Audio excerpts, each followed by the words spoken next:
When some people move away from home, something strange happens. They stop calling their parents. Not because they don't care, not because they're angry, but because something inside them is quietly cracked. And they don't know how to explain it. If you've ever avoided dialing your parents' number, even though you miss them, this video is for you. There's a kind of silence that doesn't come from hatred. It comes from heaviness, from stories that were never talked about, feelings that were never sorted out, and wounds that grew up with you. When you leave home, those wounds finally get space, and that space can feel overwhelming. A lot of people don't realize this, but distance doesn't create the disconnect. It reveals it. Back at home, you were busy surviving the rhythm. School, chores, expectations, family dynamics that felt normal because you were inside them every day. But once you move out, the noise stops.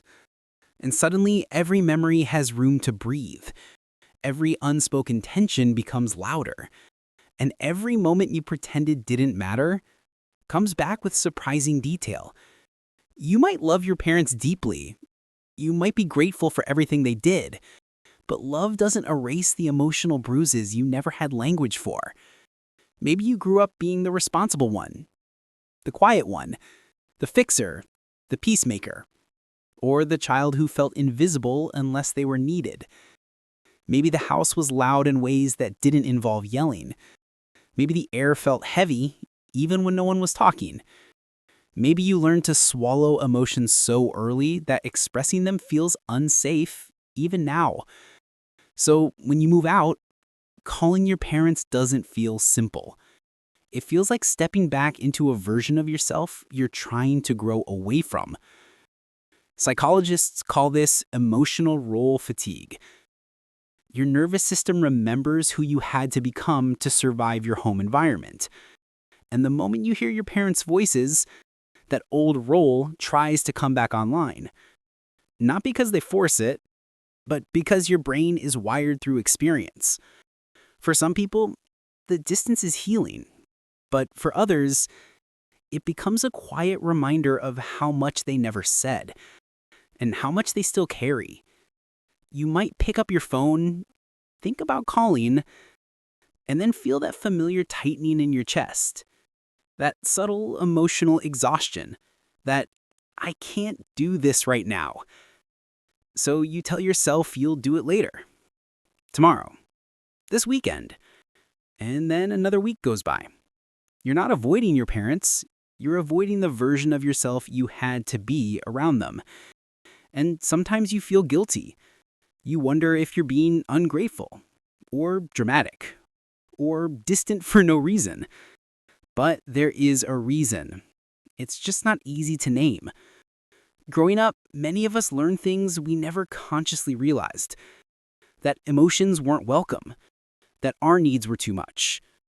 That staying quiet kept the peace. That love meant swallowing pain.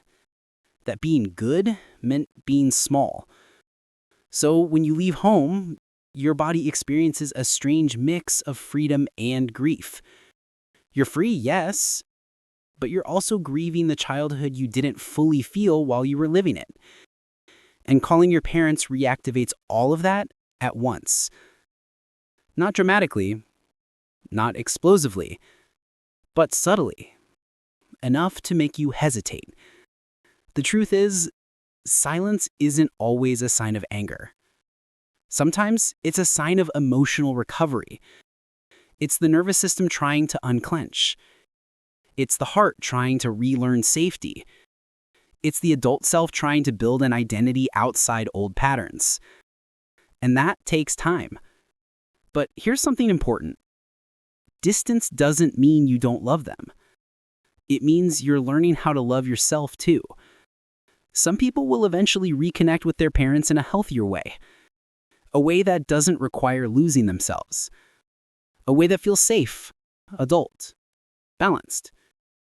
Others may stay more distant, and that's okay too.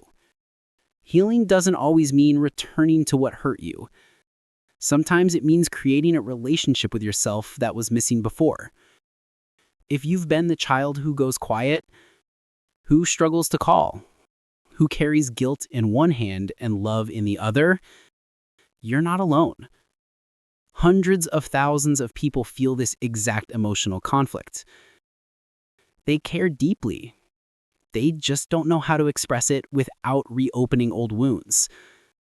And if you're a parent watching this, wondering why your child doesn't call as much anymore, know this. It's probably not about you as a person.